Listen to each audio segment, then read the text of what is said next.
ഗ്രഹിക്കുമാറാകട്ടെ. എല്ലാരും കേൾക്കുന്നുണ്ടെന്ന് വിശ്വസിക്കുന്നു. കർത്താവിന്റെ അതിപരിശുദ്ധമായ നാമത്തിന് മഹത്വം.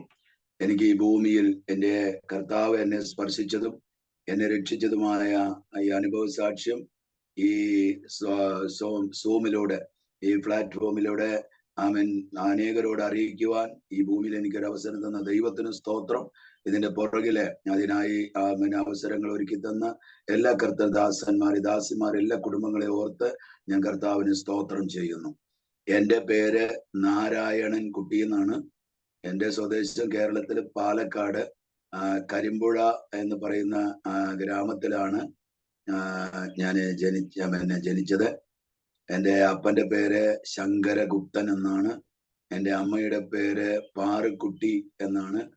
എൻ്റെ അപ്പനും അമ്മയ്ക്കും 9 മക്കളുണ്ടായിരുന്നു.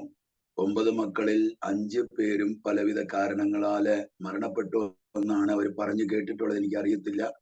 ഇപ്പോ 4 മക്കള് ജീവനോടെ ഉണ്ട്. 2 സഹോദരികളും ഞാനും എൻ്റെ അനിയനുമായിട്ട് 4 മക്കളാണ് ഇപ്പോ ഉള്ളത്. അതിലെ ഞാന് 3-മത്തവനാണ്. എൻ്റെ ചെറുപ്പകാലങ്ങളെല്ലാം കേരളത്തിൽ 16 വയസ്സ് വരേക്കും കേരളത്തിലായിരുന്നു വിദ്യാഭ്യാസ കാര്യങ്ങളിലെല്ലാം.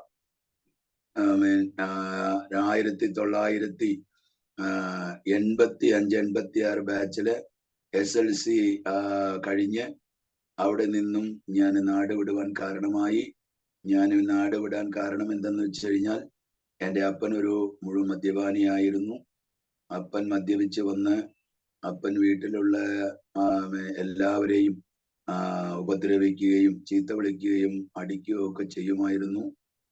എനിക്ക് ചെറുപ്പം മുതൽ, അതായത് ഒരു 3 വയസ്സ് മുതൽ കൊണ്ട് 15 വയസ്സ് വരേക്കും എൻ്റെ ശരീരത്തില് ഗ്രഹിണി എന്ന് പറയുന്ന ഒരു രോഗം പിടിപെട്ട് എനിക്ക് കണ്ണിന് കാഴ്ചയില്ലാതായി, വയറ് ഉന്തി, മാത്രമല്ല തല തൊട്ട് പാദം വരേക്കും നമ്മുടെ നാട്ടിൽ പറയുന്ന ചെരങ്ങെന്ന പുണ്ണ് പിടിക്കുകയുണ്ടായി.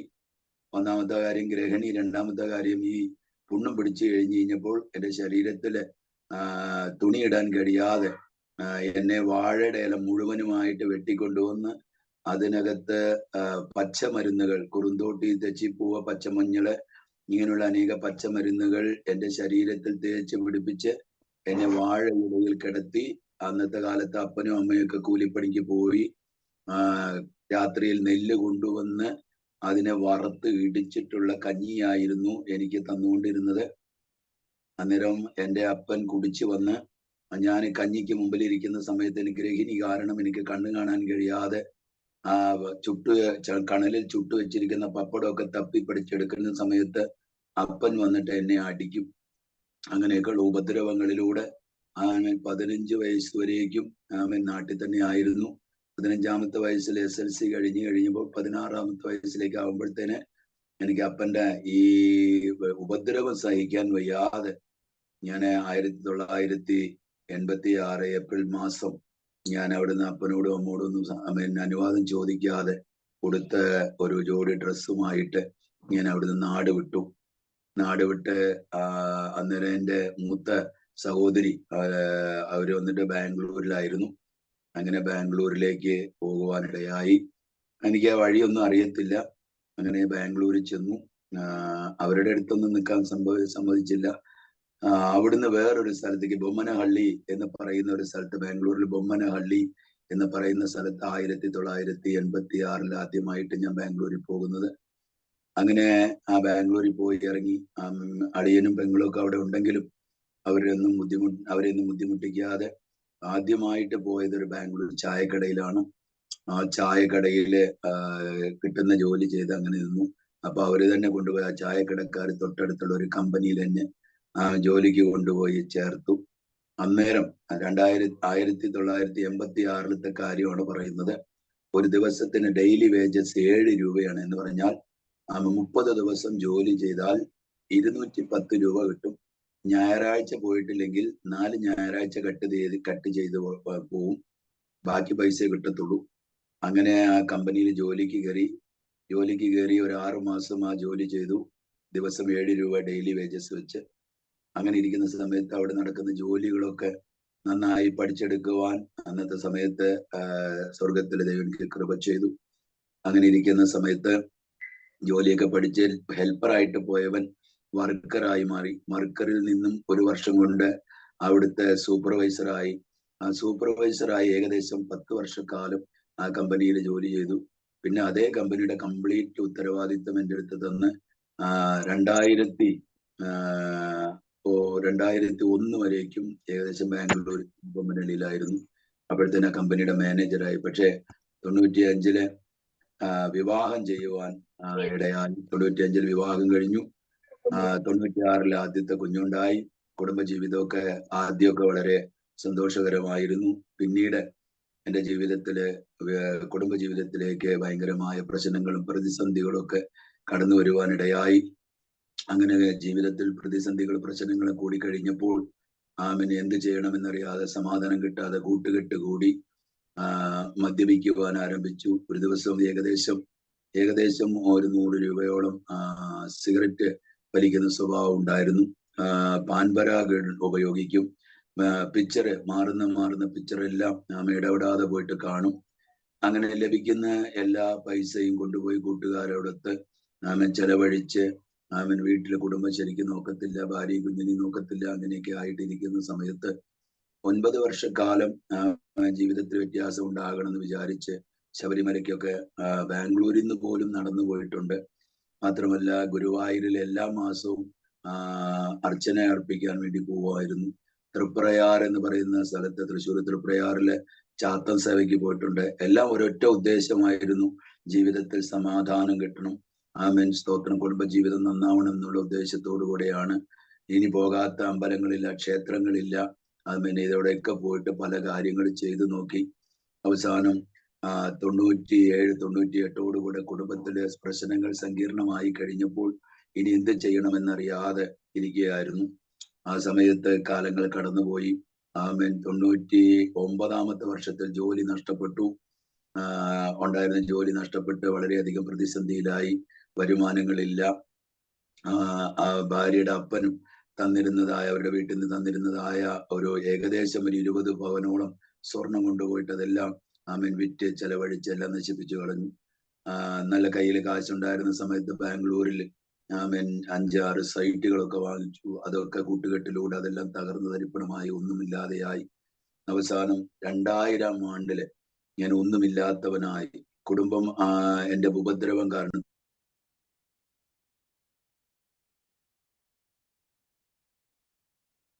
തരിപ്പണമായിട്ടിരിക്കുന്ന സമയത്ത് 2000 ആണ്ടില് എന്റെ ഭാര്യയുടെ അപ്പനും അമ്മയും നാട്ടിൽ നിന്ന് തിരുവാഴിയോട് എന്ന് പറയുന്ന സ്ഥലത്ത് നിന്ന് ഒരു മന്ത്രവാദിയെ ബാംഗ്ലൂരിൽ പട്ടണത്തിൽ കൊണ്ടുവന്ന് തകർന്നു പോയിരുന്ന കുടുംബ ജീവിതത്തെ വീണ്ടും ശരിയാക്കണമെന്ന് വിചാരിച്ചുകൊണ്ട്, നന്നായി വരണമെന്ന് വിചാരിച്ചുകൊണ്ട് ഏകദേശം 40,000 രൂപ ചെലവാക്കി കേരളത്തിൽ നിന്ന് ശിവകുമാർ എന്ന് പറയുന്ന ഒരു മന്ത്രവാദിയെ ബാംഗ്ലൂരിൽ കൊണ്ടുവരുവാനിടയായി. അവര് നാട്ടിൽ നിന്ന് മന്ത്രവാദം ചെയ്യുവാൻ വരുന്ന സമയത്ത് നാടൻ കോഴിമുട്ടയും നാടൻ പഴവും നാടൻ കോഴി, അവിടുന്നുള്ള പൂജയുടെ സാധനങ്ങളെല്ലാം കൊണ്ടുവന്ന് 3 ദിവസം ബാംഗ്ലൂരിൽ ബൊമ്മനഹള്ളി എന്ന് പറയുന്ന സ്ഥലത്തെ വാടക വീട്ടിൽ വെച്ച് മന്ത്രവാദം ചെയ്യുവാനിടയായി. അവരെ പറഞ്ഞത് 3 ദിവസം മന്ത്രവാദത്തിന് അവരുടെ മുഴുവൻ ചെലവും മാത്രമല്ല, അവരുടെ അമൗണ്ട് വന്നിട്ട് ഏകദേശം 40,000 രൂപയോളം ചെലവായി. ആ 40,000 രൂപ ചെലവാക്കി ഞങ്ങളെ ഭാര്യയും ഭർത്താവിനെയും ഹോമകുണ്ടത്തിന് അപ്പുറത്ത് ഇപ്പുറത്ത് ഇരുത്തി ശരീരത്തിൽ നൂല് ചുറ്റി ഓണക്കോടി എന്ന് പറയുന്ന ഓണക്കോടി ഉടുപ്പിച്ച് ഞങ്ങളുടെ തലയിൽ കോഴിമുട്ടയും വാഴപ്പഴം എല്ലാം മുറിച്ച് ഞങ്ങളുടെ കുടുംബജീവിതം നന്നാവാൻ വേണ്ടി ഹോമം ചെയ്തു, മന്ത്രവാദം ചെയ്തു. 3 ദിവസത്തെ മന്ത്രവാദത്തിന് ശേഷം മന്ത്രവാദി ഞങ്ങളോട് പറഞ്ഞത്, നിങ്ങളുടെ ജീവിതം ഇന്നു മുതൽ കൊണ്ട് വളരെയധികം അനുഗ്രഹിക്കപ്പെടും. നിങ്ങളുടെ കുടുംബജീവിതം നന്നായി വരും. വീണ്ടും സമാധാനത്തോടെ ജീവിക്കും. നിങ്ങൾ ഈ ബാംഗ്ലൂർ ദേശം, ഇന്ത്യ ദേശം വിട്ടുപോയി നിങ്ങൾ വിദേശത്ത് പോയി നല്ല ജോലി ലഭിച്ച് സമ്പാദിച്ച് നിങ്ങൾ നല്ല പണക്കാരനായി ജീവിക്കുമെന്ന് പറഞ്ഞു. അങ്ങനെ മന്ത്രവാദം ചെയ്ത് 3-ാമത്തെ ദിവസം അവര് നാട്ടിലേക്ക് തിരിച്ചുപോയി. ശിവകുമാർ നാട്ടിലേക്ക് പോയി. 6-ാമത്തെ ദിവസം ആ വ്യക്തി തിരുവാഴിയോട് വെച്ച് ആക്സിഡന്റ് ആയി ആ മന്ത്രവാദി മരിച്ചു. പക്ഷെ എന്റെ ജീവിതത്തിൽ എന്താ സംഭവിച്ചെന്ന് പറഞ്ഞാൽ മന്ത്രവാദം കൊണ്ടും പൂജ കൊണ്ടും പുരസ്കാരം കൊണ്ടും ഒന്നും എന്റെ ജീവിതത്തെ മാറ്റാനോ സ്വഭാവത്തെ മാറ്റാനോ തകർന്നുപോയ കുടുംബജീവിതം വീണ്ടും ഒരുമിപ്പിക്കാൻ ഒന്നും കഴിയാതിരുന്നു. പക്ഷേ ദൈവത്തിന്റെ വചനം ഇങ്ങനെ പറയുന്നു, ഞാൻ ജീവിക്കുന്നത് കൊണ്ട് നിങ്ങളും ജീവിക്കുമെന്ന യേശു പറഞ്ഞ വചനപ്രകാരം എന്നെ അമ്മയുടെ ഗർഭത്തിൽ ഉരുവാകുന്നതിന് മുമ്പ് തന്നെ എന്നെ അമ്മയുടെ ഗർഭത്തിൽ വെച്ച് പേര് ചൊല്ലി വിളിച്ച എന്റെ കർത്താവ് ലോക സ്ഥാപനത്തിന് മുമ്പേ തന്റെ നാമമഹത്വത്തിനായി ക്രിസ്തുവേശുവിൽ എന്നെ ദത്തെടുത്തു. ആമേൻ എന്ന് എനിക്ക് പറയാൻ പറ്റത്തുള്ളൂ. അതുകൊണ്ട് എന്റെ ജീവിതം, തകർന്നു പോയ ജീവിതം 2001 ഞാൻ ബാംഗ്ലൂരിൽ പട്ടണത്തിൽ സ്തോത്രം, ഞാൻ അങ്ങും ഇങ്ങും റോഡിലൂടെ തെരുവിലൂടെ അലഞ്ഞു തിരിയുന്ന സമയത്ത് ആമേൻ കേരളത്തിലെ ആലപ്പുഴ എന്ന് പറയുന്ന ജില്ലയിൽ നിന്നും അവരുടെ മകളെ ബാംഗ്ലൂർക്കായിരുന്നു കല്യാണം കഴിച്ചു കൊടുത്തത്. അവര് പിള്ളമാരുടെ കുടുംബത്തിൽ നിന്നും രക്ഷയിലേക്ക് വന്ന ഒരു ആന്റി ആയിരുന്നു. ആലപ്പുഴയിൽ നിന്നും തന്റെ മകളെ കാണുവാൻ ബാംഗ്ലൂരിലേക്ക് വന്നിരുന്ന ആന്റി അവരെ വൈകുന്നേരം മകളെയും അവരുടെ പേരക്കുഞ്ഞിനെയും കൂട്ടി റോട്ടിലൂടെ നടന്നു പോകുന്ന സമയത്ത് ഞാൻ നെറ്റിയില് ചന്ദനക്കുറിയും തൊട്ട് താടിയൊക്കെ വളർത്തി ഒരു സന്യാസിയെ പോലെ ഞാൻ തെരുവിലൂടെ അലഞ്ഞുകൊണ്ടിരിക്കുന്ന സമയത്ത് ആന്റി എന്റെ നെറ്റിയിലുള്ള പൊട്ട് കണ്ടുകൊണ്ട് ആന്റി എന്നെ സന്ദർശിക്കുവാനിടയായി. എന്നോട് ചോദിച്ചു, നിങ്ങൾ മലയാളിയാണോ എന്ന് ചോദിച്ചു. അതെ, ഞാൻ മലയാളിയാണ്. അപ്പൊ എവിടെയാണെന്ന് ചോദിച്ചു. അപ്പൊ ഞാൻ എന്റെ നാടും പേരും കാര്യങ്ങളൊക്കെ അവർ പറഞ്ഞു കഴിഞ്ഞപ്പോൾ ആ ആന്റി എന്നോട് ഇങ്ങനെയാണ് പറഞ്ഞത്, മകനെ, ഞാനൊരു രഹസ്യം നിന്നോട് പറയാം. ഞാൻ പറഞ്ഞു, പറയൂ. വളരെയധികം ജിജ്ഞാസയോടെ ആകാംക്ഷയോടെ ഞാൻ കാതു കൊടുത്ത് അവർ പറയുന്നത് കേൾക്കുവാൻ വേണ്ടി ഞാൻ ഇരിക്കുകയായിരുന്നു. അപ്പോൾ ആ ആന്റി പറഞ്ഞു, നിന്നെ സ്നേഹിച്ച് നിനക്ക് വേണ്ടി സ്വർഗീയ മഹിമകളെ വെടിഞ്ഞ് ഈ ഭൂമിയിലേക്ക് മനുഷ്യാവതാരം എടുത്ത് നമ്മുടെ പാപങ്ങളെ, ശാപങ്ങളെ, രോഗങ്ങളെ, ദാരിദ്ര്യത്തെ എല്ലാം തന്റെ ശരീരത്തിൽ ഏറ്റെടുത്തുകൊണ്ട് കാൽവരി ക്രൂശിൽ രക്തം ചിതറി മരിച്ചടക്കം ചെയ്യപ്പെട്ട് ഉയർത്തെഴുന്നേറ്റ് ഒരു ദൈവമുണ്ട് എന്ന് പറഞ്ഞു. ഞാൻ ചോദിച്ചത് ആരാ എന്ന് ചോദിച്ചു കഴിഞ്ഞപ്പോൾ അവർ പറഞ്ഞു, അതാണ് കർത്താവായ യേശു ക്രിസ്തു. എന്നിട്ട് അവരുടെ അല്പം സാക്ഷ്യം പറഞ്ഞു. ഞാനിങ്ങനെ എനിക്ക് ലക്കോ അടിച്ചിട്ട് എന്ന് പറഞ്ഞാല് പാരലൈസ് ആയിട്ട് കിടന്നിരുന്നതായിരുന്നു. ഞാൻ യേശുവിനെ അറിയാത്ത ആളായിരുന്നു. എന്നെ യേശു സന്ദർശിച്ചു, യേശു എനിക്ക് തൊട്ടു, പാരലൈസിൽ നിന്ന് എന്നെ ദൈവം വിടുവിച്ചു. അതുകൊണ്ടാണ് ഞാൻ ഇന്ന് ഇത്രയും നന്നായിട്ടിരിക്കുന്നത്. അതുകൊണ്ട് ഈ യേശുവിനെ നാരായണൻകുട്ടി ബ്രദർ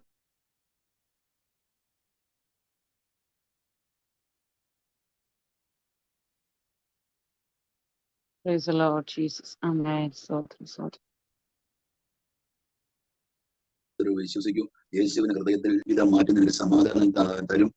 കാരണം ഞാൻ ഗീതയും ഒക്കെ പഠിച്ച വീട്ടിനകത്ത് ആയിരപ്പന്റെ ഫോട്ടോ 101 കളർ ബൾബുകളോടുകൂടെ വീട്ടിനകത്ത് വെച്ച് വെള്ളിയാഴ്ച ദിവസം ആയി കഴിഞ്ഞാൽ അതിന്റെ മുമ്പിൽ കുളിച്ച്, അതിരാവിലെ എഴുന്നേറ്റ് കുളിച്ച് നനഞ്ഞ തോർത്തെടുത്തുകൊണ്ട് അതിന്റെ മുമ്പിൽ ചമ്മറപ്പടിയിട്ടിരുന്ന് ഗായത്രി മന്ത്രം പറഞ്ഞ് ഞാൻ അതിനെ പൂജ ചെയ്യുന്ന ഒരു വ്യക്തിയായിരുന്നു ഞാൻ പറഞ്ഞു, എനിക്ക് യേശുവിനെ വേണ്ട.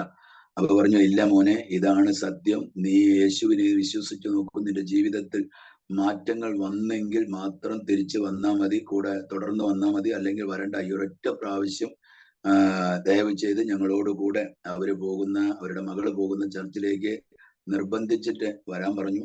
അന്നേരം ഞാൻ പറഞ്ഞു, എനിക്ക് ഒരു ദിവസം സമയം തരണം.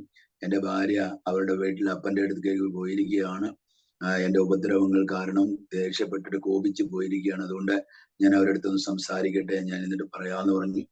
ശരിയെന്ന് പറഞ്ഞ് അന്നത്തെ ദിവസം പിരിഞ്ഞു. അന്ന് ഞാൻ രാത്രിയിലെ വൈഫിന്റെ അപ്പന് ഫോൺ ചെയ്ത് ഞാൻ എന്റെ കാര്യങ്ങളൊക്കെ പറഞ്ഞു കഴിഞ്ഞപ്പോഴത്തേന് ദയവ് ചെയ്ത് നിങ്ങൾ അവളെ കൂട്ടിക്കൊണ്ടുവരണം, ഇങ്ങനൊരു നല്ല വഴി പറഞ്ഞിട്ടുണ്ട്, നമുക്കൊരു പ്രാവശ്യം പോയി നോക്കാമെന്ന് പറഞ്ഞു. വിളിച്ചു കഴിഞ്ഞപ്പോഴത്തേന് എന്റെ ഭാര്യ ആദ്യം പറഞ്ഞത്, നിങ്ങളുടെ ഈ ദുസ്വഭാവ നിമിത്തം എനിക്ക് നിങ്ങളും വേണ്ട, നിങ്ങളോട് കൂടെയുള്ള എനിക്ക് ജീവിതം വേണ്ട എന്ന് പറഞ്ഞു. അങ്ങനെ അപ്പനോട് പറഞ്ഞു, ഇല്ല, ഇതൊരൊറ്റ പ്രാവശ്യം ഒരു ചാൻസ്, എനിക്ക് വേണ്ടി ദയവ് ചെയ്ത് കൂട്ടിക്കൊണ്ടുവരണം എന്ന് പറഞ്ഞു. അങ്ങനെ അവര് നിർബന്ധിച്ച് അവളെ കൂട്ടിക്കൊണ്ടുവന്നു. 2001 നവംബർ മാസം 21 തീയതി, 21 22 ഓർമ്മയില്ല, 21 തന്നെ വിശ്വസിക്കുന്നത് അറിയുന്നു. അന്നത്തെ ദിവസം ആദ്യമായിട്ട് ഞാൻ യേശുവിനെ ആരാധിക്കുന്ന ക്രിസ്ത്യൻ ചർച്ചിലേക്ക്, പെന്തക്കോസ്ത് ചർച്ചിലേക്ക് ആന്റിയുടെ മകളും ആന്റിയും ഞാനും വൈഫും ഒരു മോളും അന്നുള്ളതും അങ്ങനെ ഞങ്ങൾ ആദ്യമായിട്ട് കർണാടകയിൽ ബാംഗ്ലൂരിൽ യശ്വന്തപുരം എന്ന് പറയുന്ന സ്ഥലത്ത് ഗ്രേസ് ഗോസ്പൽ ചർച്ച് എന്ന് പറയുന്ന ഒരു ചർച്ച് ഇപ്പോഴും ഉണ്ട്. ആ ചർച്ചിലെ ആദ്യമായിട്ട് അവിടെ കടന്നു ചെല്ലുവാനിടയായി. അവിടെ പോകുന്ന സമയത്ത് എൻ്റെ 2 പോക്കറ്റിലും സിഗരറ്റ് ഉണ്ട്, പാൻപരാഗുണ്ട്, പിന്നെ മാത്രമല്ല വെള്ളമടിക്കുന്ന സ്വഭാവം ഉണ്ടായിരുന്നു. പക്ഷെ പാൻപരാഗും സിഗരറ്റും ഒക്കെ ആയിട്ടാണ് ആദ്യം ചർച്ചിലേക്ക് പോയത്. അവിടെ മീറ്റിംഗ് നടന്നുകൊണ്ടിരിക്കുകയായിരുന്നു. ഞങ്ങൾ ആദ്യമായിട്ട് പോയത് കൊണ്ട് അന്ന് ചർച്ചിന്റെ ഉള്ളിലേക്ക് സ്ഥലമില്ലായിരുന്നു. പുറത്തിരിക്കുന്ന ആ സൗകര്യം കിട്ടിയത് കൊണ്ട് ഭാര്യയും കുഞ്ഞിനെയും അവിടെ വിട്ട് ആന്റിയും അവരൊക്കെ അവിടെ ഉണ്ടാവുമ്പോൾ ഞാൻ ഇടയ്ക്കിടയ്ക്ക് പോയിട്ട് ചായ കുടിച്ച് സിഗരറ്റ് അടിച്ച് വായിൽ പാൻപരാഗ് ഇട്ടുകൊണ്ടായിരുന്നു ഞാൻ അവിടെ ആദ്യമായിട്ട് സഭയിൽ പോയിരുന്നത്. അങ്ങനെ ചെയ്തുകൊണ്ടിരിക്കുമ്പോൾ തൊട്ടടുത്ത് ഇരിക്കുന്ന ആൾക്കാരൊക്കെ എൻ്റെ മുഖത്തേക്ക് നോക്കും. കാരണം പാൻപരാഗ് വായിലിട്ടുകൊണ്ട് സിഗരറ്റിന്റെ സ്മെല്ലോട് കൂടിയിട്ടാണ് അവിടെ ഇരിക്കുന്നത്. അങ്ങനെ അവസാനം ആ പ്രസംഗമൊക്കെ കഴിഞ്ഞപ്പോഴത്തേന് ഇന്ന് പുതിയതായിട്ട് വന്നിരിക്കുന്നവരാരെങ്കിലും ഉണ്ടോ എന്ന് ചോദിച്ചപ്പോൾ ആന്റി എന്നെയും വൈഫിനെയും കുഞ്ഞിനെയും അകത്തേക്ക് കൂട്ടിക്കൊണ്ടുപോകാൻ തുടങ്ങി കഴിഞ്ഞപ്പോൾ അവർ പറഞ്ഞു ആ പാൻപരാഗ് തുപ്പിക്കഴിഞ്ഞ് വായ കഴുകിയിട്ട് വരും. അങ്ങനെ പോയി ഉള്ളിൽ നിന്നു. അവരെൻ്റെ അന്ന് തമിഴ് പാസ്റ്ററാണ് അവിടെ ഉള്ളത്. അപ്പൊ എനിക്ക് തമിഴ് അന്നൊന്നും അറിയത്തില്ല. അങ്ങനെ മലയാളവും തമിഴും കന്നഡ എല്ലാം കൂടെ കൂട്ടിച്ചേർത്ത് യേശുവിനെ കുറിച്ച് ഒരുവിധം 1-2 കാര്യങ്ങളൊക്കെ വചനങ്ങളിലൂടെ അവർ പറഞ്ഞ് എന്നെ കൊണ്ട് ഏറ്റു പറയിപ്പിച്ചു. യേശുവിനെ വായ കൊണ്ട് ഏറ്റു പറയിപ്പിച്ചു. അങ്ങനെ ഞാനും വൈഫും കുഞ്ഞും കൂടെ യേശുവിനെ ഏറ്റു പറഞ്ഞു. യേശു കർത്താവെന്ന് രക്ഷകനെന്നും എൻ്റെ പാപശാപങ്ങൾക്ക് വേണ്ടി ക്രൂശിൽ മരിച്ചു എന്നൊക്കെ ഏറ്റു പറയിപ്പിച്ചു. അതെല്ലാം പറഞ്ഞു കഴിഞ്ഞപ്പോൾ പ്രാർത്ഥിച്ചു പ്രാർത്ഥിക്കുന്ന സമയത്ത് അവിടുത്തെ ദേവദാസ പാസ്റ്റർ പറഞ്ഞത്, ഇപ്പോൾ യേശു നിന്നെ തൊടും, നിന്റെ ശരീരത്തിൽ എന്തെങ്കിലും ഫീലിംഗ് ഉണ്ടാകുകയാണെങ്കിൽ അത് നിങ്ങൾ അറിയിക്കണമെന്ന് പറഞ്ഞു. അങ്ങനെ കണ്ണടച്ച് നിന്നുകൊണ്ട് അവർ പ്രാർത്ഥിക്കുന്നതോടുകൂടെ ഞാനും വായ വിട്ട് നിലവിളിച്ച് കരയുവാനിടയായി. ആ നിലവിളിച്ച് കരയുന്ന എന്തിനാണ് ഏതാണെന്നൊന്നും എനിക്കറിയത്തില്ല. അങ്ങനെ ഞാൻ കരഞ്ഞു കഴിഞ്ഞ് പ്രാർത്ഥന കഴിഞ്ഞപ്പോൾ എൻ്റെ ശരീരം മുഴുവൻ അങ്ങോട്ട് പോകുമ്പോൾ ഏകദേശം ഒരു 100 കിലോ വെയിറ്റ് ഉള്ള ഒരു ഭാരം ചുമക്കുന്നതിന് പോലെ ഒരു ഭയങ്കര ഭാരത്തോടു കൂടിയാണ് അന്ന് ആദ്യമായിട്ട് ചർച്ചിൽ പോയത്. പക്ഷെ ആ പ്രാർത്ഥന കഴിഞ്ഞപ്പോൾ എൻ്റെ ശരീരം ഒരു കാറ്റത്ത് പറക്കുന്ന ഒരു പേപ്പർ കഷ്ണം പോലെ എൻ്റെ ശരീരം ഫ്രീ ആയി. അത് പ്രാർത്ഥന കഴിഞ്ഞപ്പോൾ അവർ ചോദിച്ചു, എന്തെങ്കിലും നിങ്ങൾക്ക് ശരീരത്തിൽ ഫീൽ ആയോ എന്ന് ചോദിച്ചു. ഞാൻ പറഞ്ഞു എൻ്റെ ശരീരം ഇങ്ങോട്ട് വരുന്ന സമയത്ത് ഭയങ്കര ഭാരമായിരുന്നു. പ്രാർത്ഥന കഴിഞ്ഞപ്പോൾ എൻ്റെ ശരീരം ഫ്രീ ആയി, ഇപ്പൊ ഞാൻ ഫ്രീ ആയിട്ടുണ്ടെന്ന് പറഞ്ഞു. അപ്പൊ അവർ പറഞ്ഞു, യേശു നിങ്ങളെ തൊട്ടിട്ടുണ്ട്, എന്റെ ജീവിതത്തിൽ രൂപാന്തരം വരും, സമാധാനം ലഭിക്കും, യേശുവിനെ തുടർന്ന് നിങ്ങൾ ഫോളോ ചെയ്തിട്ട് വരാൻ പറഞ്ഞു.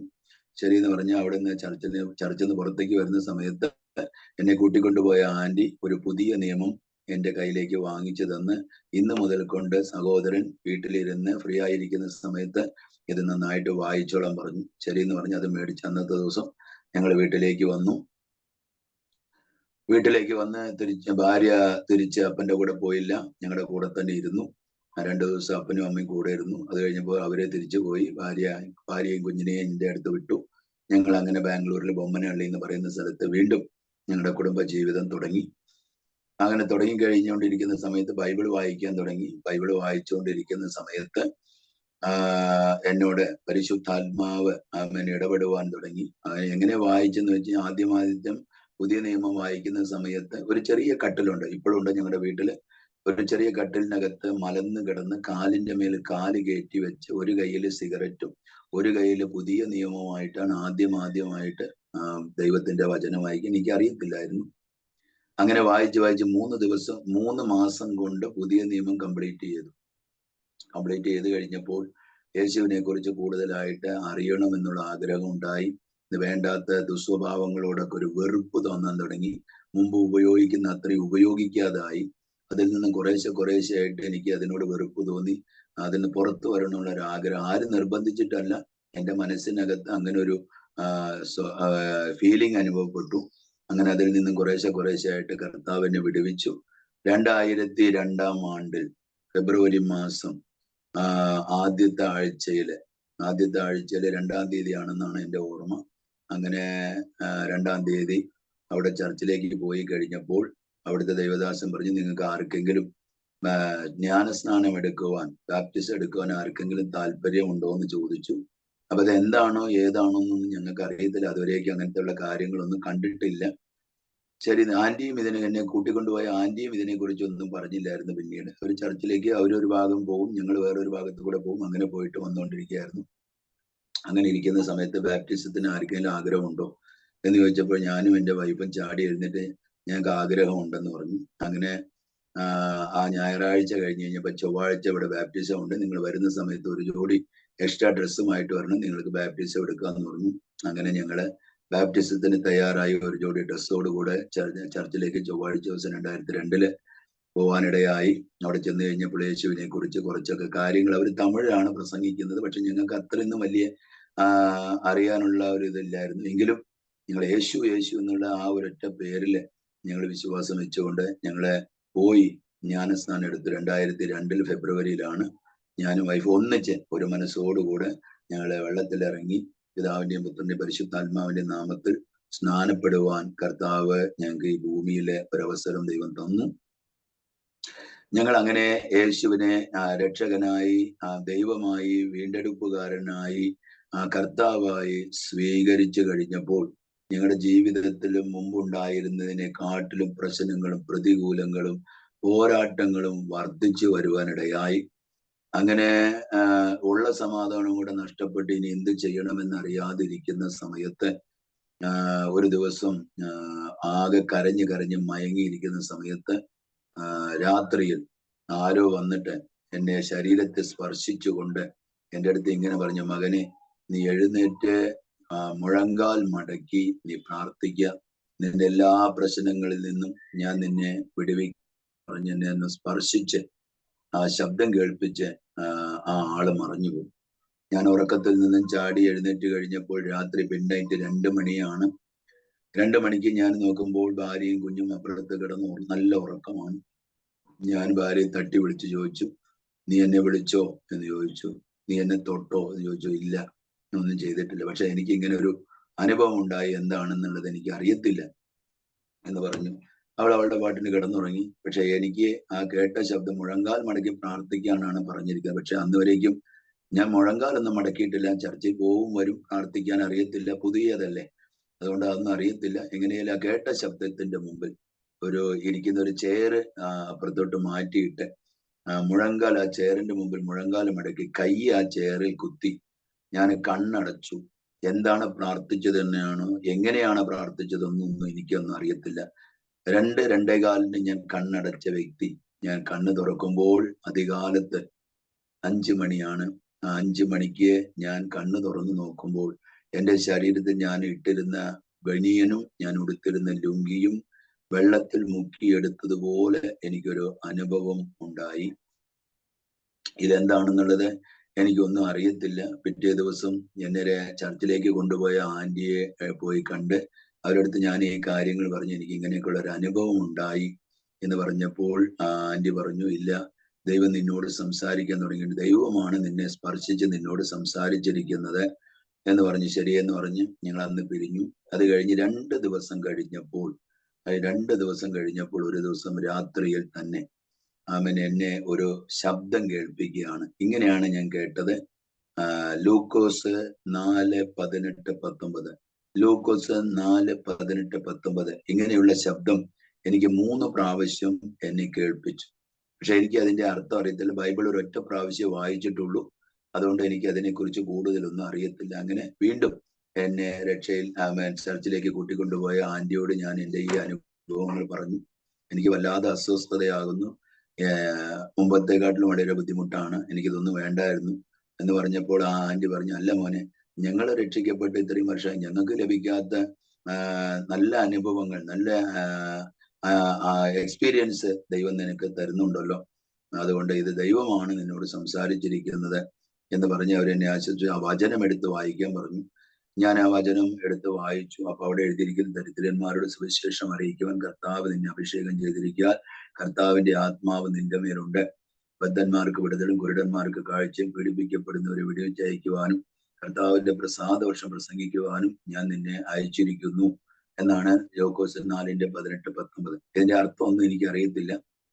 ശരി എന്ന് പറഞ്ഞ് ഞാൻ ആ വചനം വായിച്ച് അങ്ങനെ വെറുതെ അലക്ഷ്യമായി ഇരിക്കുന്ന സമയത്ത് എനിക്ക് എവിടെ പോയാലും ജോലി കിട്ടുന്നില്ല, കുടുംബം നടത്താൻ പറ്റുന്നില്ല. എന്നെ രക്ഷയിലേക്ക് കൊണ്ടുപോയിരുന്ന ഭുവനേശ്വരി എന്ന് പറഞ്ഞ ആന്റിയാണ് ഞങ്ങൾക്ക് ഏകദേശം 1 വർഷത്തോളം ഞങ്ങളുടെ കുടുംബത്തിന്റെ ആഹാരം മറ്റുള്ള കാര്യങ്ങളൊക്കെ നടത്തി തന്നിരുന്നത്.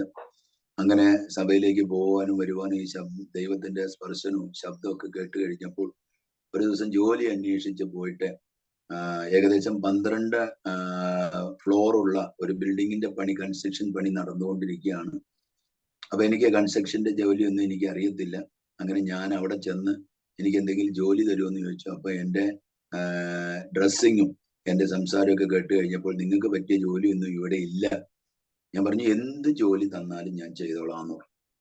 അങ്ങനെ അവര് പറഞ്ഞു ശരി, ഇവിടുന്ന് കമ്പി താഴത്തെ ഫ്ലോറിൽ നിന്നും മേലത്തെ ഫ്ലോറിലേക്ക് കമ്പി കയറ്റി കൊണ്ടുപോകണം, കാർപെന്റിങ്ങിനുള്ള ജോലികളെ കമ്പി കൊണ്ടുപോകണം എന്ന് പറഞ്ഞു.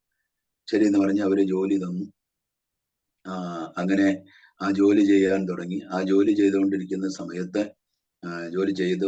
സമയത്ത് തന്നെയാണ് ദൈവദാസനെ സ്നാനപ്പെടുത്തിയ ദൈവദാസനിലൂടെ പരിശുദ്ധാത്മാവ് ഇടപെട്ട് എന്നെ രക്ഷയിലേക്ക് നടത്തിയ ആന്റിയോട് ഫോൺ ചെയ്തിട്ട് പറഞ്ഞു, ആ നാരായണൻകുട്ടി എന്ന് പറയുന്ന ബ്രദറെ നിങ്ങളുടെ വീടിന്റെ അടുത്താണല്ലോ, ആ സഹോദരനോട് ചർച്ചിലേക്ക് വരാൻ പറയൂ എന്ന് പറഞ്ഞ് അവരെന്നെ വിളിപ്പിച്ചു. ഞാൻ പറഞ്ഞു ഇല്ല, ഞാൻ ദൈവദാസന്റെ അടുത്ത് ഒറ്റയ്ക്കൊന്നും പോകാൻ പറ്റത്തില്ല, എനിക്ക് പുള്ളിനെ കാണുമ്പോഴേ പേടിയാണ്, അതുകൊണ്ട് ഞാൻ പോകുന്നില്ലെന്ന് പറഞ്ഞപ്പോൾ ആന്റി പറഞ്ഞു ഇല്ല, ദൈവദാസന്മാർ പറയുന്നത് അനുസരിക്കണം, ആയതുകൊണ്ട് സഹോദരൻ പോയിട്ട് വാ എന്ന് പറഞ്ഞ് നിർബന്ധിച്ച് വീണ്ടും ആ ദൈവദാസന്റെ വീട്ടിലേക്ക് എന്നെ അയക്കുകയുണ്ടായി.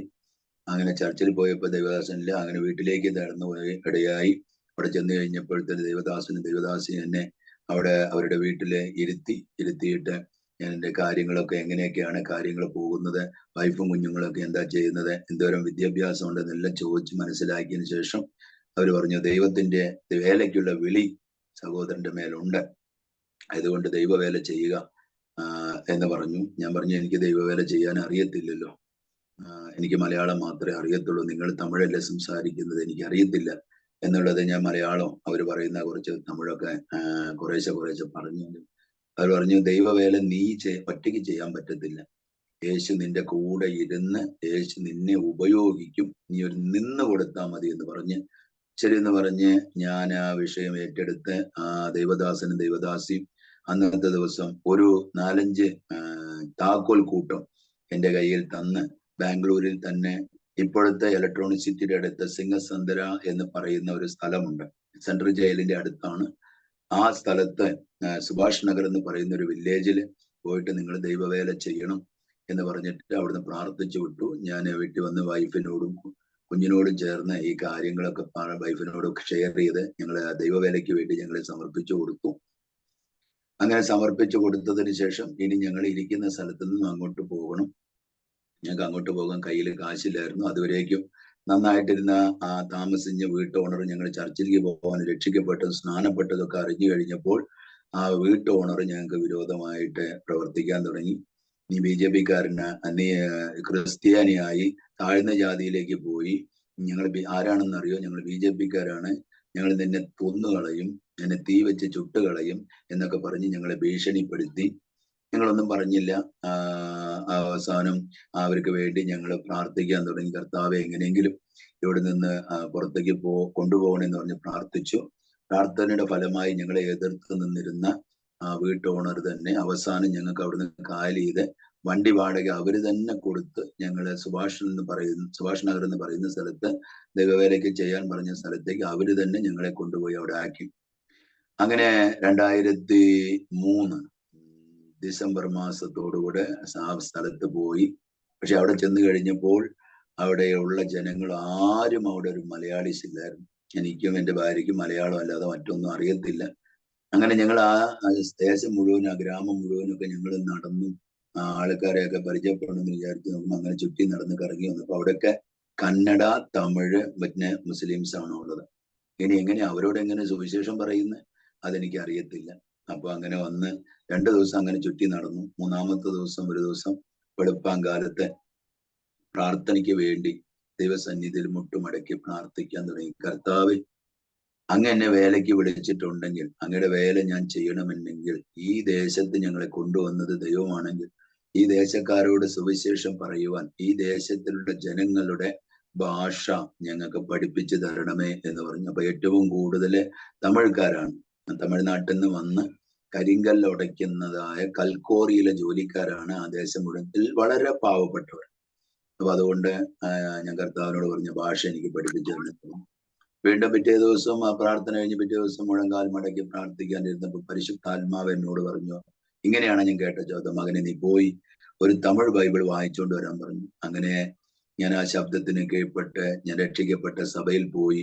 എന്നെ എപ്പോഴും വരുന്ന സമയത്ത് ചേട്ടാ ചേട്ടാ എന്ന് പറഞ്ഞുകൊണ്ട് വിളിക്കുന്ന ഒരു തമിഴ് സഹോദരൻ, അവരുടെ അടുത്ത് പോയിട്ട് ഞാൻ കാര്യം പറഞ്ഞു, എനിക്കൊരു തമിഴ് ബൈബിൾ വേണമെന്ന്. അവർ പറഞ്ഞു, നീ തമിഴനല്ലല്ലോ, നീ മലയാളിയല്ലേ, നിനക്ക് മലയാളം ബൈബിളല്ലേ വേണ്ടത്, എന്തിനാ തമിഴ് ബൈബിൾ? ഞാൻ പറഞ്ഞു, ഞാൻ ഇങ്ങനെ ഒരു ശബ്ദം കേട്ടു, അതുകൊണ്ട് എനിക്ക് തമിഴ് ബൈബിൾ വേണമെന്ന്. അങ്ങനെ പുള്ളിക്കാരൻ എനിക്കൊരു തമിഴ് ബൈബിൾ ആദ്യമായിട്ട് തന്നു. ആ തമിഴ് ബൈബിള് മേടിച്ചുകൊണ്ട് ഞങ്ങളെ സുവിശേഷം ചെയ്യുന്ന ആ സ്ഥലത്ത് വന്നു. ഞങ്ങളെ ആരും അതുവരേക്ക് സുവിശേഷം ഞങ്ങൾ വേറെ ആർക്കും പറയാൻ തുടങ്ങിയിട്ടില്ലായിരുന്നു. അങ്ങനെ ബൈബിള് കൊണ്ടുവന്നു. ഞങ്ങൾ ഇനി ഇത് എങ്ങനെ പഠിക്കണമെന്ന് അറിയത്തില്ലോ, അക്ഷരങ്ങൾ അറിയത്തില്ല, എന്താണ് അതിന്റെ അർത്ഥം അറിയത്തില്ല. അങ്ങനെ അതും വെച്ചുകൊണ്ട് അധികാലത്ത് എഴുന്നേറ്റ് പ്രാർത്ഥിക്കാൻ തുടങ്ങി കഴിഞ്ഞപ്പോൾ പരിശുദ്ധാത്മാവ് വ്യക്തമായിട്ട് കാതുകളിൽ എനിക്ക് ശബ്ദം കേൾപ്പിച്ചു. ആമേൻ. ഓരോ പേജും മറയ്ക്കുമ്പോൾ പരിശുദ്ധാത്മാവ് അടുത്ത് ഒരു വ്യക്തിയെ പോലെ വന്നിരുന്ന് എനിക്ക് ഓരോ വാക്യങ്ങൾ, തമിഴ് ബൈബിള് അന്ന് വരേക്കും ഞാൻ വായിച്ചിട്ടില്ല, ഞാൻ കേട്ടിട്ടുമില്ല. അന്ന് മുതൽ കൊണ്ട് പരിശുദ്ധാത്മാവ് എന്നെ ഓരോ വാക്യങ്ങളും തമിഴ് ഭാഷയിൽ എന്നെ പഠിപ്പിക്കുവാൻ തുടങ്ങി.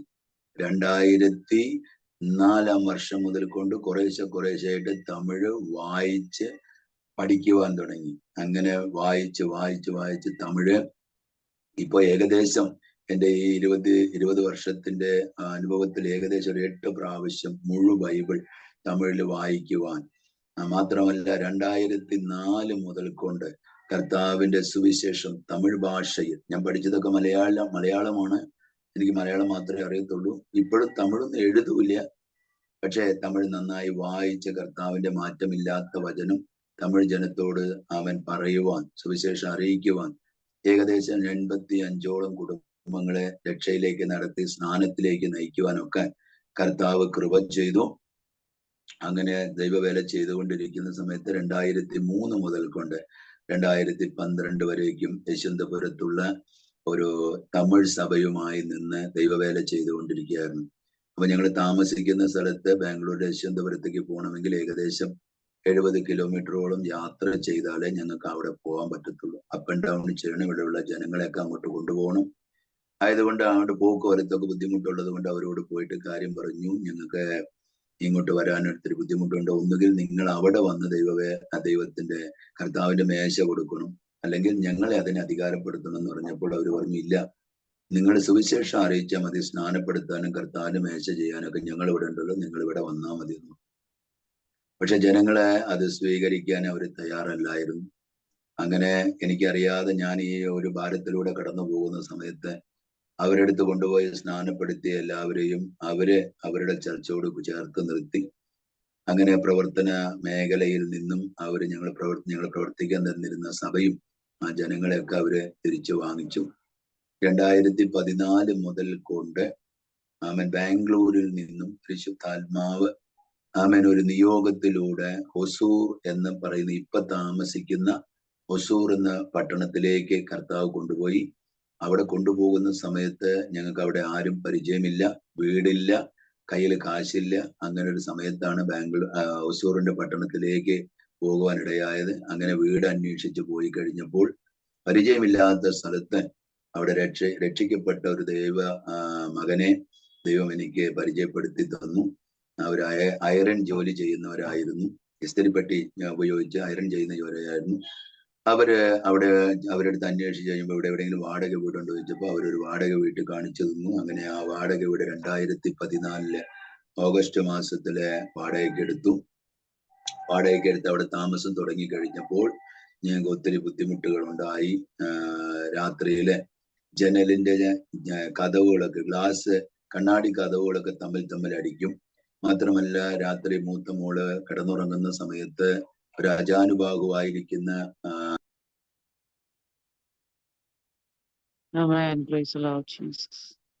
കഴുത്തിലിരുന്ന് അവളെ ഭയങ്കരമായിട്ട് ഉപദ്രവിക്കുകയൊക്കെ ചെയ്ത് രാത്രി ചാടി എഴുന്നേറ്റ് താഴത്ത് വന്ന് ഡാഡി ഇങ്ങനെയൊക്കെ എനിക്ക് ഉണ്ടായി എന്ന് പറഞ്ഞു കഴിഞ്ഞപ്പോൾ ഞങ്ങൾക്ക് കാര്യം മനസ്സിലായി, ഇത് പൈശാചിക ശക്തിയുടെ പോരാണെന്ന് മനസ്സിലായി. ഞങ്ങൾ 3 ദിവസം ആ വീട്ടിലെ ഉപവസിച്ച് പ്രാർത്ഥിക്കാൻ തുടങ്ങി കഴിഞ്ഞപ്പോൾ കർത്താവേ സ്തോത്രം.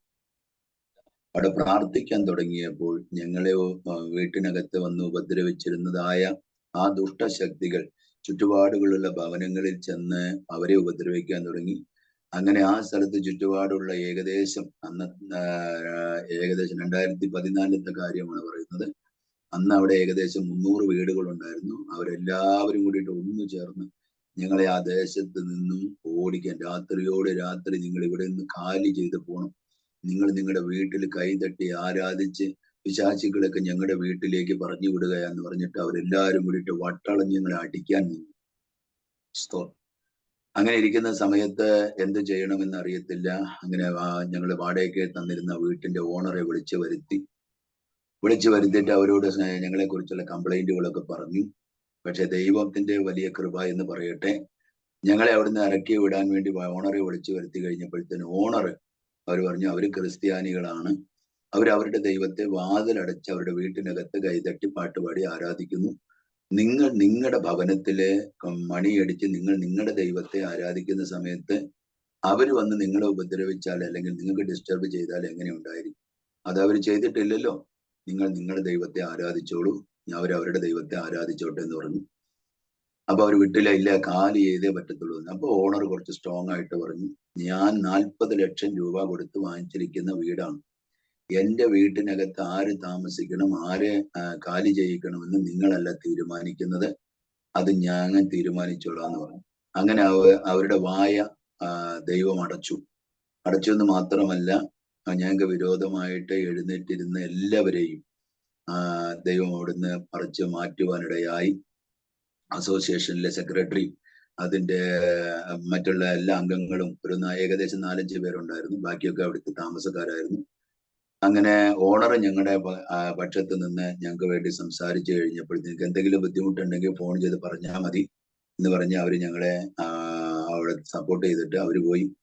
പക്ഷേ എന്ത് സംഭവിച്ചെന്ന് കഴിഞ്ഞാൽ ഞങ്ങൾക്ക് അവിടെ പൈശാചിക ബുദ്ധിമുട്ടുള്ളതോ അല്ലെങ്കിൽ അത് ഭൂതത്താൻ ബംഗ്ലാവ് പോലെയുള്ള ഒരു വീടാണെന്നൊന്നും ഞങ്ങൾക്ക് അറിയത്തില്ലായിരുന്നു.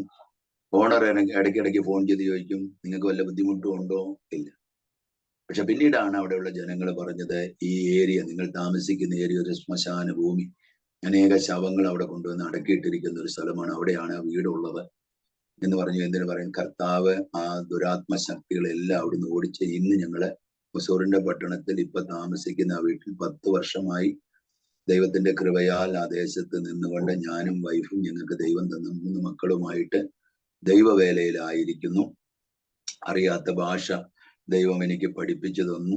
രോഗിയായിരുന്ന എന്നെ സൗഖ്യമാക്കി, ശാപക്കെട്ടിൽ കിടന്നിരുന്ന എന്നെ ശാപത്തിൽ നിന്ന് വിടുവിച്ചു. തെരുവ് ജീവിതം നയിച്ചിരുന്ന എന്നെ തെരുവിൽ നിന്നും ദൈവം വിടുവിച്ച്, തെരുവ് ജീവിതത്തിൽ നിന്ന് വിടുവിച്ച് എന്നെ ദൈവം അഭിഷേകം ചെയ്ത് ഭാഷ പഠിപ്പിച്ച് ദൈവവേലയിൽ വിളിച്ചാക്കി. ഇന്ന് ദൈവം എന്നെ അനേകർക്ക് പ്രയോജനപ്പെടുന്ന ഒരു വ്യക്തിയാക്കി ദൈവം എന്നെ മാറ്റിയിരിക്കുകയാണ്. പക്ഷെ 2001 ഭുവനേശ്വരി എന്ന് പറയുന്ന ആലപ്പുഴക്കാരത്തി ആന്റിയെ ദൈവം ബാംഗ്ലൂർ പട്ടണത്തിൽ വിട്ടത് ആർക്കും വേണ്ടാത്ത തകർന്ന് തരിപ്പണമായി ഇരുന്ന എന്നെ എനിക്ക് വേണ്ടിയാണ് ആന്റിയെ ബാംഗ്ലൂർ പട്ടണത്തിലേക്ക് അയച്ചത് എന്ന് ഞാൻ മുഴുവനുമായിട്ട് പിന്നീട് അത് എനിക്ക് മനസ്സിലാക്കാൻ കഴിഞ്ഞത്. ഇന്ന് എന്നെ രക്ഷയിലേക്ക് നടത്തിയ ആന്റിയോ അവരുടെ ഭർത്താവോ ഇന്ന് ഈ ഭൂമിയിലില്ല. അവരെല്ലാം കൊറോണ കാലത്ത് അവർ ഈ ലോകത്തിൽ നിന്നും മാറ്റപ്പെടുവാനിടയായി. എനിക്കും 2020 എനിക്കും കൊറോണയുടെ വലിയ ബുദ്ധിമുട്ടുകളോ അനുഭവിക്കുവാനിടയായി. ഏകദേശം 21 ദിവസം എനിക്ക് ഉറങ്ങാൻ കഴിയാതെ എൻ്റെ ശരീരത്തെ പുറകിലെ 2 ഭാഗവും വാരിയെല്ലും മുഴുവനും വേദനിച്ച് ആഹാരം കഴിക്കാൻ കഴിയാതെ വീസിങ് പ്രോബ്ലമായി ഒത്തിരി ബുദ്ധിമുട്ടായി. എൻ്റെ ജീവിതവും തീർന്നുപോയി എന്നുള്ള ഒരവസ്ഥയിലേക്ക് ഞാൻ കടന്നു പോകുവാനിടയായി. അങ്ങനെ ഇരിക്കുന്ന ഒരു സമയത്ത് ഞാൻ ദൈവത്തോട് ഇങ്ങനെ ഞാൻ പ്രാർത്ഥിച്ചു, കർത്താവെ, എന്നെ കുറിച്ചുള്ള ദൈവിക പദ്ധതികളൊക്കെ തീർന്നു പോയെങ്കിൽ, കഴിഞ്ഞിട്ടുണ്ടെങ്കിൽ എന്നെ ഇനി ഈ ഒരു നരകയാതന അനുഭവിക്കാൻ, കാരണം അത്രത്തോളം ബുദ്ധിമുട്ടായി, എന്നെ വിടരുതേ എന്ന് പറഞ്ഞുകൊണ്ട് ഞാൻ പ്രാർത്ഥിച്ചു. പക്ഷെ അന്ന് രാത്രി ഞാൻ പ്രാർത്ഥിച്ചു കഴിയുമ്പോൾ അന്ന് രാത്രി പിശാച് എന്റെ അടുത്ത് നേരിട്ട് വന്ന് യുദ്ധത്തിന് ഇറങ്ങിയിരിക്കുക. ഇങ്ങനെയാണ് വന്നിട്ട് പറഞ്ഞ് ശബ്ദം കേട്ടത്, നിന്റെ ശുശ്രൂഷയും കഴിഞ്ഞു, നിനക്ക് കൊറോണയായി, നീ ഇനി എന്തിനാ ജീവിക്കുന്നത്? ആരും നിന്റെ അടുക്ക് വരാനില്ലല്ലോ, ആരും നിന്നെ സഹായിക്കാനില്ലല്ലോ, നീ താമസിക്കുന്ന ഈ വീട്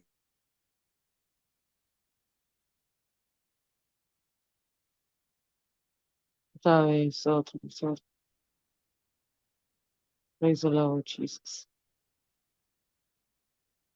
മേലെ മുകളിൽ പോയിട്ട് രാത്രിയിൽ ഞാൻ ചാടി എഴുന്നേറ്റ് ഞാൻ പ്രവൃത്തികളെ വർണ്ണിക്കുമെന്ന് വചനത്തുനിന്ന് ദുഷ്ടശക്തികളെ നസറായനായ യേശുവിന്റെ നാമത്തിൽ അതിനെ ശാസിക്കുകയും ചെയ്തു. അന്ന് ആ ശാസന കഴിഞ്ഞതിന് ശേഷം എനിക്ക് 21 ദിവസത്തിന് ശേഷം വീണ്ടും എനിക്ക് സുഖമായിട്ട് ഉറങ്ങുവാനുള്ള കൃപ കിട്ടി. കുറേശ്ശെയായിട്ട് കൊറോണയുടെ സിംറ്റംസ് കുറയുവാൻ തുടങ്ങി, ആഹാരത്തിനൊക്കെ രുചി കിട്ടി, വീസിങ് മാറി കിട്ടി, സമാധാനം കിട്ടി. അങ്ങനെ വീണ്ടും ജീവിതത്തിലേക്ക് കർത്താവ് തിരിച്ചു കൊണ്ടുവന്നു. 6 മാസക്കാലം പുറത്തേക്ക് പോകുവാനൊന്നും കഴിയത്തില്ല, ആരും മിണ്ടത്തില്ല, ആരും ഞങ്ങളോട് സഹകരിക്കത്തില്ല, കാരണം എല്ലാവരും പേടിച്ചിരിക്കുകയായിരുന്നു. അങ്ങനെ ഇരിക്കുന്ന സമയത്ത് വീണ്ടും 6 മാസങ്ങൾക്ക് ശേഷം വീണ്ടും 3ാമത്തെ ഒരു വേവ് വന്നപ്പോൾ വീണ്ടും എനിക്ക് 7 ദിവസം കൊറോണയുടെ പ്രശ്നങ്ങളുണ്ടായി. പക്ഷെ ദൈവത്തിന്റെ കൃപ എന്ന് പറയട്ടെ, എന്നെ കർത്താവ് ഈ ഭൂമിയിൽ കൊറോണയ്ക്ക് എന്നെ വിട്ടുകൊടുക്കാതെ, നാശത്തിന് വിട്ടുകൊടുക്കാതെ, മരണത്തിന് വിട്ടുകൊടുക്കാതെ എന്നെ ഇന്നയോളം ദൈവം എന്നെ കാത്തു സൂക്ഷിച്ച ദൈവത്തിന്റെ വലിയ കൃപകളെ ഓർക്കുമ്പോൾ ദൈവത്തെ സ്തുതിക്കുക മാത്രമേ ചെയ്യത്തുള്ളൂ.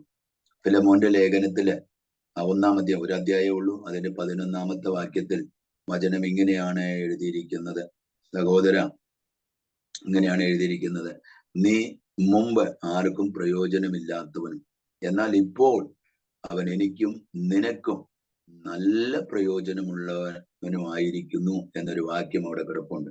ഒരു കാലത്ത് ആർക്കും പ്രയോജനമില്ലാത്തവരായിരുന്ന എന്നെ ദൈവം ഇന്ന് കന്നഡക്കാരുടെ മധ്യത്തിലും തമിഴുകാരുടെ മധ്യത്തിലും മലയാളീസിന്റെ മധ്യത്തിലും ഒക്കെ ദൈവം എന്നെ എടുത്ത ദൈവവചനം ശുശ്രൂഷിക്കുവാൻ അനേക ഗ്രാമങ്ങളിൽ പോയി കെട്ടപ്പെട്ട് ബന്ധിക്കപ്പെട്ട പാപത്തിൽ കിടക്കുന്ന നരക പാതയിൽ പോയിക്കൊണ്ടിരിക്കുന്ന അല്ലെങ്കിൽ സ്വതന്ത്ര അശുദ്ധിയായ ജീവിതം നയിക്കുന്ന അനേകരെ കർത്താവിന്റെ മാറ്റമില്ലാത്ത സുവിശേഷം അവരുടെ ഭാഷയിൽ അവർക്ക് പറഞ്ഞ് അവരെ രക്ഷയിലേക്ക് നടത്തുവാൻ, സ്നാനപ്പെടുത്തുവാൻ ഒക്കെ കർത്താവ് കൃപ ചെയ്ത് ഉപയോഗിച്ചു കൊണ്ടുവരുന്നു. സ്തോത്രം. ഇന്ന് ഒസൂറിന്റെ പട്ടണത്തിലാണ് കുടുംബമായി താമസിക്കുന്നത്. അവിടെ നിന്നും കർണാടകത്തിലും തമിഴ്നാട്ടിലും ഒക്കെ ദൈവത്തിന്റെ വേല ചെയ്തുകൊണ്ടിരിക്കുന്നു. എനിക്ക് കർത്താവ് തന്നിരിക്കുന്ന ഭാര്യയുണ്ട്, ദൈവം തന്നിരിക്കുന്ന 3 മക്കളുണ്ട്. 3 മക്കളിലെ മൂത്ത മോള് MCA കഴിഞ്ഞു, സോഫ്റ്റ്വെയർ എഞ്ചിനീയർ ആയി പഠിക്കുവാൻ കർത്താവ് കൃപ ചെയ്തു. 2ാമത്തെ മോൻ 21 വയസ്സായി, അവന് സാമുവൽ എന്ന പേര്, അവനും എഞ്ചിനീയറിംഗ് പഠിച്ചുകൊണ്ടിരിക്കുന്നു. 3ാമത്തെ മോളാണ്, അവള് 10ാം ക്ലാസ് ആണ് ഈ പ്രാവശ്യം. 3 മക്കളെയും ദൈവം നല്ല രീതിയിൽ പഠിപ്പിച്ചുകൊണ്ടിരിക്കുന്നു.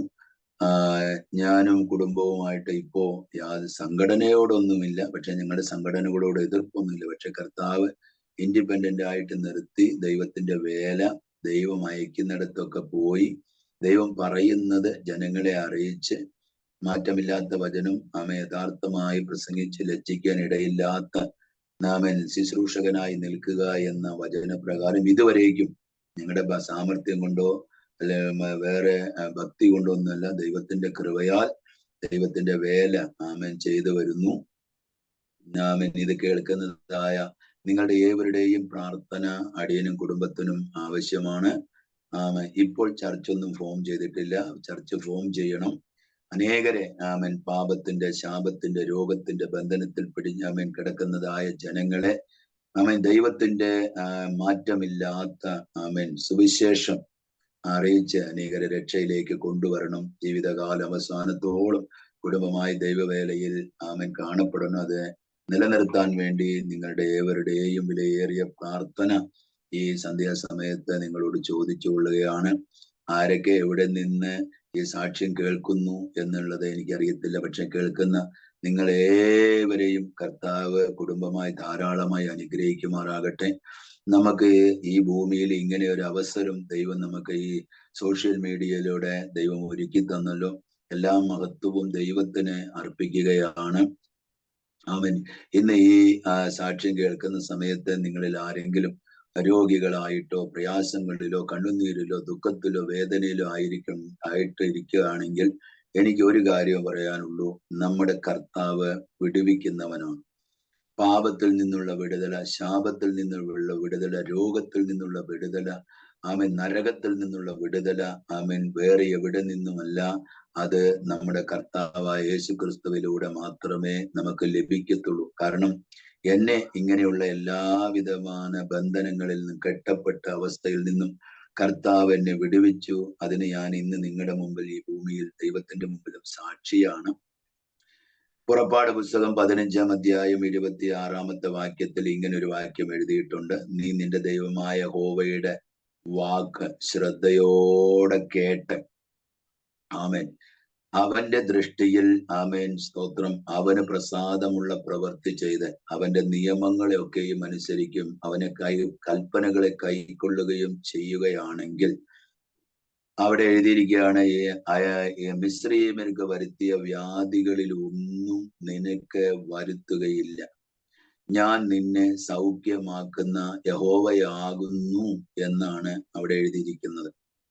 ആവർത്തന പുസ്തകം 28-ാം അധ്യായത്തിൽ 1-ാം വാക്യം നമ്മൾ വായിക്കുമ്പോൾ അവിടെ എഴുതിയിരിക്കുന്നത്, നീ നിന്റെ ദൈവമായ യഹോവയുടെ വാക്ക് കേട്ട് അവന്റെ കൽപ്പനകളൊക്കെയും അനുസരിച്ച് അവന്റെ വഴികളിൽ നീ നടന്നാൽ ഈ പറയുന്ന അനുഗ്രഹങ്ങളൊക്കെയും നിനക്ക് വരും എന്ന് പറഞ്ഞുകൊണ്ട് അവിടെ ഒരു 14 അനുഗ്രഹങ്ങൾ, 14-ാം വാക്യം വരേക്കും അനുഗ്രഹങ്ങളുടെ ഒരു വലിയ പട്ടിക പരിശുദ്ധാത്മാവ് എഴുതി വെച്ചിട്ടുണ്ട്.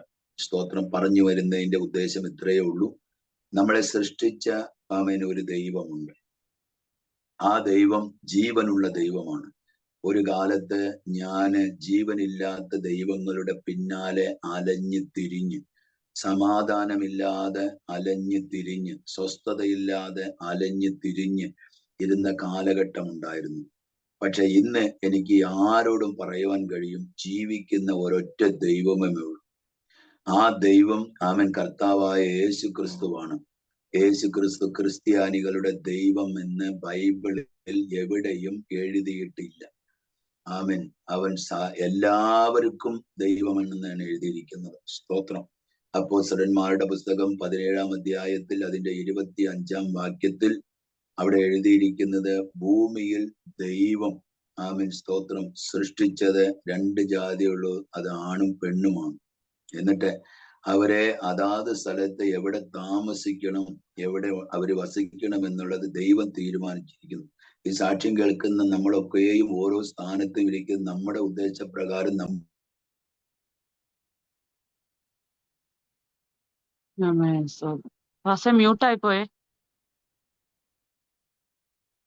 നമ്മളെ ആ സ്ഥലങ്ങളിലൊക്കെ ആക്കി വെച്ചിരിക്കുന്നറിയാവോ?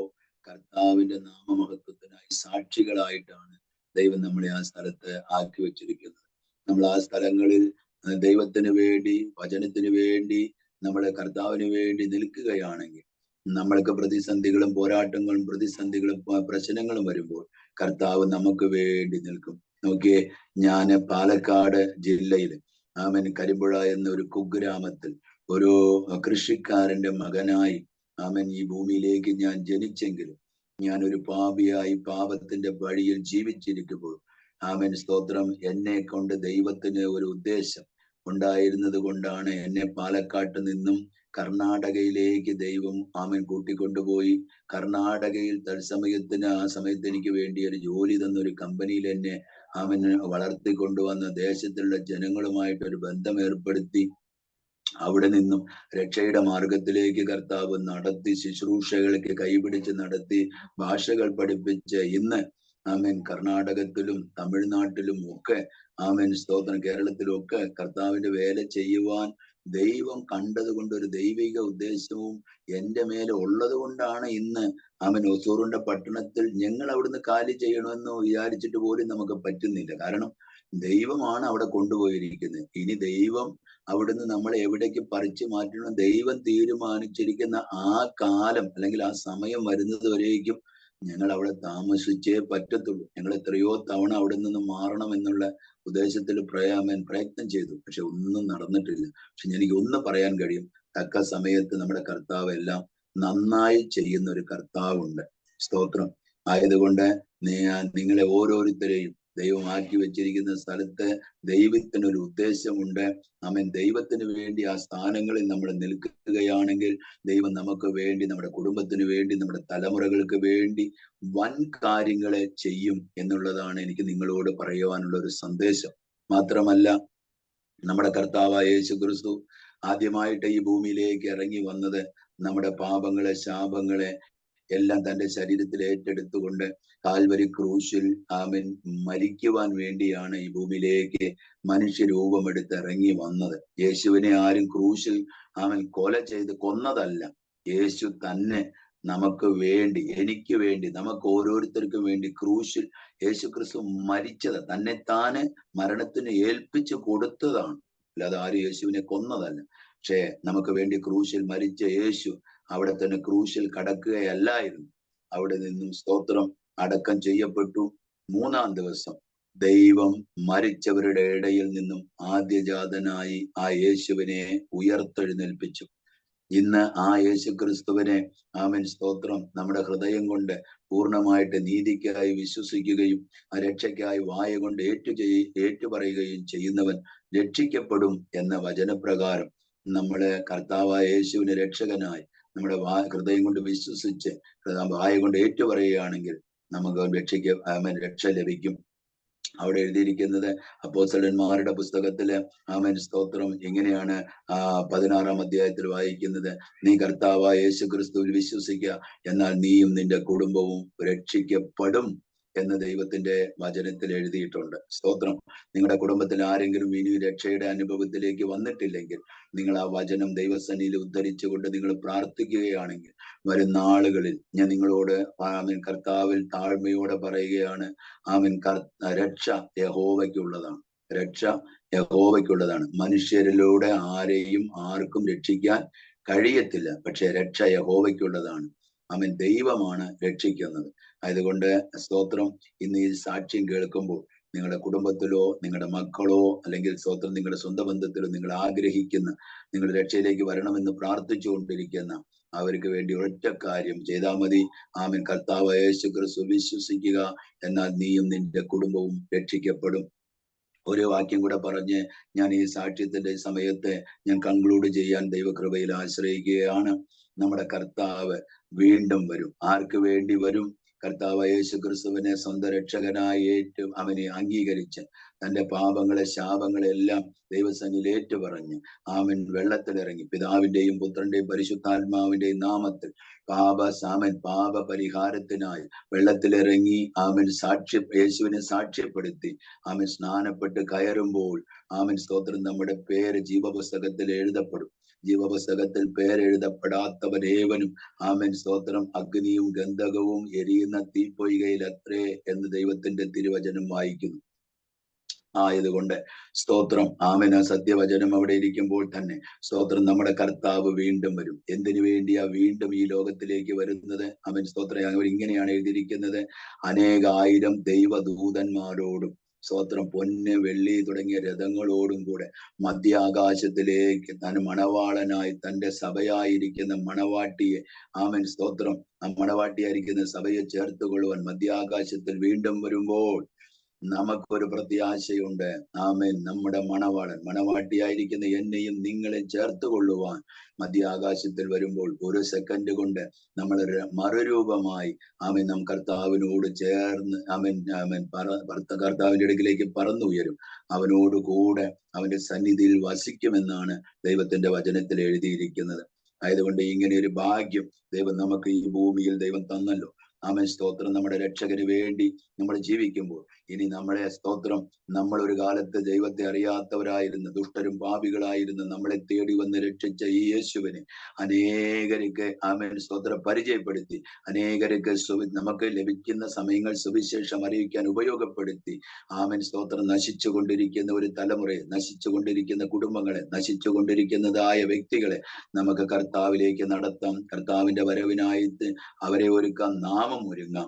ആമൻ സ്തോത്രം. ദൈവം അതിനായി നമ്മളെ സഹായിക്കട്ടെ എന്ന് പറഞ്ഞുകൊണ്ട് ആമൻ ഈ സൂം പ്ലാറ്റ്ഫോമിലൂടെ സാക്ഷ്യം പറയുവാൻ എനിക്ക് കർത്താവ് കൃപ നൽകിയതിന്റെ പുറകില് ആരെല്ലാം ആമൻ സ്തോത്രം പ്രവർത്തിക്കുന്നുണ്ടെന്ന് എനിക്ക് അറിയത്തില്ല. ആമൻ സ്തോത്രം. അവരെല്ലാവരെയും ദൈവകരങ്ങളിലേക്ക് ഏൽപ്പിച്ച് ആമൻ പ്രാർത്ഥിക്കുകയാണ്. ഒരു നിമിഷം നമുക്ക് പ്രാർത്ഥിക്കാം. ഈ സാക്ഷ്യം കേട്ട എല്ലാവരെയും കർത്താവ് ധാരാളമായി അനുഗ്രഹിക്കട്ടെ. 1 പത്രോസിന്റെ ലേഖനം 3-ാം അധ്യായത്തിൽ 9-ാം വാക്യത്തിൽ വായിക്കുമ്പോൾ, നിങ്ങൾ അനുഗ്രഹം അനുഭവിക്കാൻ വിളിക്കപ്പെട്ടവരായിരിക്കുന്നത് കൊണ്ട് നിങ്ങളും അനുഗ്രഹിക്കുന്നവരായിരിപ്പീൻ എന്ന വചനപ്രകാരം ആമൻ സ്തോത്രം എനിക്ക് ആ വെളിപ്പാട് തന്നതുകൊണ്ട് ആമൻ ഈ വചനം കേൾക്കുന്ന നിങ്ങളേവരും ഓരോ ദിവസവും നിങ്ങൾക്ക് കഴിവിന്റെ പരമാവധി ആരെയെല്ലാം നിങ്ങൾക്ക് അനുഗ്രഹിക്കാൻ അവസരങ്ങൾ കിട്ടുന്നു അവരെയൊക്കെയും നിങ്ങൾ ഹൃദയപൂർവ്വം അനുഗ്രഹിക്കുകയാണെങ്കിൽ നിങ്ങളെ പോലെ അനുഗ്രഹിക്കപ്പെട്ടവർ ഈ ഭൂമിയിൽ ആരും ഉണ്ടാകത്തില്ല. നമ്മുടെ അനുഗ്രഹം കാണാനല്ല, അനുഗ്രഹം കേൾപ്പാനല്ല, അനുഗ്രഹം അനുഭവിക്കാനത്രേ നാം വിളിക്കപ്പെട്ടിരിക്കുന്നത്. ആയതുകൊണ്ട് നാമും നമ്മുടെ തലമുറകളും ദൈവത്താൽ അനുഗ്രഹിക്കപ്പെട്ടവരെ അനുഗ്രഹം അനുഭവിക്കുന്നവരായി അനേകരെ അനുഗ്രഹിക്കുവാൻ ദൈവം നമ്മുടെ ചാനലുകളായി ഉപയോഗിക്കട്ടെ എന്ന് നമ്മൾ പ്രാർത്ഥിക്കും. ഞങ്ങളെ സ്നേഹിക്കുന്ന നല്ല ദൈവമേ, സ്വർഗസ്ഥനായ പിതാവ്, അനുഗ്രഹിക്കപ്പെട്ട ഈ സന്ധ്യാസമയത്തിനായി സ്തോത്രം. ഈ സൂം പ്ലാറ്റ്ഫോമിലൂടെ അനേക ഇടങ്ങളിൽ നിന്നും കർത്താവെ സ്തോത്രം, അടിയനെ അങ്ങ് രക്ഷിച്ച ഈ സാക്ഷ്യം കേൾക്കുവാൻ അനേകരെ കൂട്ടി വരുത്തിയതിനായി സ്തോത്രം. ആരെല്ലാം ശ്രദ്ധയോടെ ഈ സാക്ഷ്യം കേട്ടിട്ടുണ്ടോ അവരുടെയൊക്കെ ജീവിതം കർത്താവെ ദൈവകരങ്ങളിലേക്ക് ഏൽപ്പിച്ചു, അവരുടെ കുടുംബങ്ങളെ ഏൽപ്പിക്കുന്നു, തലമുറകളെ ഏൽപ്പിക്കുന്നു. പിതാവിന്റെയും പുത്രന്റെയും പരിശുദ്ധാത്മാവിന്റെയും നാമത്തിൽ അവരെ ആത്മീകമായി, ഭൗതികമായി, സാമ്പത്തികമായി, ശാരീരികമായി അവരെ അനുഗ്രഹിക്കണമെന്ന് താഴ്മയോടെ പ്രാർത്ഥിക്കുന്നു കർത്താവെ. ഈ സാക്ഷ്യം കേട്ടവരാരും കർത്താവ് നഷ്ടപ്പെട്ടു പോകരുത്, അവരുടെ കുടുംബങ്ങൾ നഷ്ടപ്പെട്ടു പോകരുത്, തലമുറകൾ നഷ്ടപ്പെട്ടു പോകരുത്. ഈ സാക്ഷ്യം പറഞ്ഞ അടിയനും അടിയന്റെ കുടുംബവും നഷ്ടപ്പെട്ടു പോകരുത്. ഞങ്ങൾ എല്ലാവരെയും അങ്ങയുടെ ചിറകടിയിൽ മറയ്ക്കണേ, ചേർത്ത് പിടിക്കണമേ. ഇനിയും അനേകർക്ക് ഞങ്ങളെ ഫിലോമോന്റെ ലേഖനത്തിൽ 11-ാം വാക്യത്തിൽ വായിച്ചതുപോലെ ഞങ്ങളെ അനേകർക്ക് പ്രയോജനമുള്ളവരാക്കി ദൈവം ഞങ്ങളെ ഓരോരുത്തരെയും ഉപയോഗിക്കണമേ എന്ന് അങ്ങയുടെ ആണിപ്പഴുതുള്ള കരങ്ങളിലേക്ക് സമ്പൂർണമായി സമർപ്പിക്കുന്നു കർത്താവ്. അടിയനെയും തന്നിരിക്കുന്ന ഭാര്യയും 3 മക്കളെയും ആമൻ സ്തോത്രം കർത്താവ് അനുഗ്രഹിക്കണം. ആമൻ സ്തോത്രം. ഞങ്ങളുടെ കുടുംബത്തെ ഉപയോഗപ്പെടുത്തണം കർത്താവ്. ഇനിയും ഇങ്ങനെയുള്ള അവസരങ്ങൾ ദൈവമേ സൂം പ്ലാറ്റ്ഫോമിൽ ദൈവം അടിയനെ ഒരുക്കി തരാൻ പോകുന്നതിനായി സ്തോത്രം ചെയ്യുന്ന കർത്താവ്. പ്രാർത്ഥന കേട്ടതുകൊണ്ട് നന്ദി. പിതാവിന്റെയും പുത്രന്റെയും പരിശുദ്ധാത്മാവിന്റെയും നാമത്തിൽ അനുഗ്രഹിച്ച് പ്രാർത്ഥിക്കും. മഹത്വം അങ്ങെടുക്കണം യേശുവിന്റെ നാമത്തിൽ തന്നെ പിതാവേ.